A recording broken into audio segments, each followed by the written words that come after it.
আসসালামু আলাইকুম আরহামতুল্লাহি বারাকাতু। কেমন আছেন সবাই? আশা করি আলহামদুলিল্লাহ ভালো আছেন। আমি দিয়া হাসান চলে আসছি নতুন আরেকটা ভিডিও নিয়ে। শুরুতে ইফতারি দেখালাম, কারণ রোজার মাস, ইফতারি তো দেখাইতেই হবে। তো যাই হোক, আজকে সকালবেলা জামাই বাজারে গেছে, তো ঘাট থেকে মাছ নিয়ে আসছে। আর এই হচ্ছে তেলাপিয়া মাছ, আমাদের জাতীয় মাছ পাঙ্গাস, তার মধ্যে হচ্ছে এটা আরেকটা। তো আলহামদুলিল্লাহ এই মাছটা আমার অনেক ভালো লাগে। আর এই হচ্ছে টুনা ফিশের কাবাব খাওয়ার জন্য টুনা ফিশ নিয়ে আসছি। মানে সময় স্বল্পতার কারণে দেখাইতে পারি নাই। আর যাকে বলতেছিলাম একটু ভিডিও কর, পরে আমার আবার বিরক্ত লাগতেছিল, কারণ পলি খুলতে পারতেছিলাম না, রোজা থেকে এত বিদিক ইচ্ছা। তারপরও মানে মনে হয় যে কয়েকদিন যাবত ধরে আমি বড় ভিডিও আপলোড করতেছি না, ভিডিও তো আপ দিতেই হয়। তো এই দিক দিয়ে এই তো মাছ দেখানোর কারণ হচ্ছে এটাই, মানে আমার এই তেলাপিয়া বা বড় সাইজগুলো দেখলেই বারবিকিউ খাইতে ইচ্ছা করে।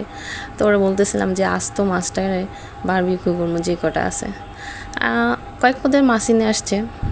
এখানে হচ্ছে চাপিলা, তারপর হচ্ছে পাবদা, সবগুলো মাছ অনেক তাজা তাজা ছিল, লাফাইতেছিল। আর এই যে বড় বড় পুঁটি মাছগুলা সাইজে মাশাল্লাহ, এগুলা ছোটোবেলায় আমি দেখতাম যে আমাদের পাশে নদী, যে ওই নদী থেকে ধরতো। তো যাই হোক, কাটা বাদ দিয়ে মাঝখান দিয়ে ওইখান দিয়ে মানে দুপুর হয়ে গেছে, ইফতারির সময় হয়ে যাবে। যেহেতু আজকে আমাদের বাসায় হচ্ছে আমরা আমাদের এলাকাতে ইফতারি বিলি করব।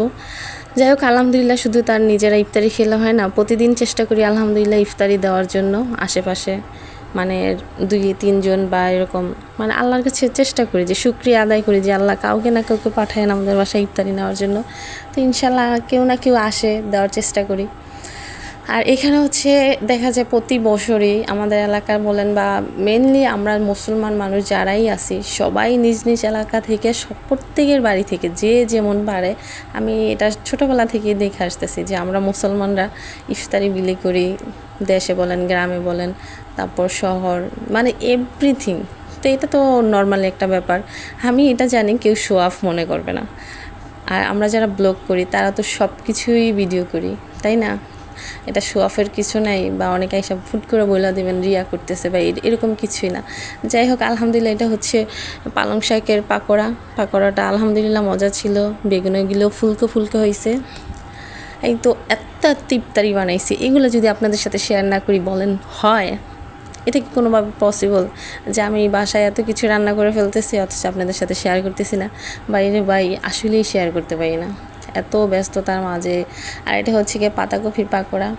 আজকের ইফতারিটা মূলত আমার 2 নাম্বার ওই মানে রেডি করছে, ওরই প্ল্যান ছিল যে আজকে ইফতারি বিলি করবে। তাই তো আলহামদুলিল্লাহ, পাতাকপির পাকোড়াটা এটা নাকি অনেক বেশি মজা ছিল, কারণ এটা আমি খাইতে পারি নাই। তো যাই হোক, এদিক দিয়ে যে আমায় সবজি নিয়ে এসে পড়ছে, ফল টল, সে আছরের পরপর না যেন আগেই যেন বাসায় চলে আসছে। আর এইখানে হচ্ছে আমাদের অফিসিয়ালি যেই ভাজা পোড়া বিজনেসের মানে হোম ডেলিভারি দিই যে আমি, সেই ভাজা পোড়া আলহামদুলিল্লাহ আল্লাহর কাছে শুকরিয়া, ওগুলোর অর্ডার আসছে। সব মিলাই জিলা খুবই ব্যস্তময় লাইফ, ব্যস্তময় জীবন চলছে। আর এই তো আমাদের মানে ইফতারি বিলানোর যে প্লেট।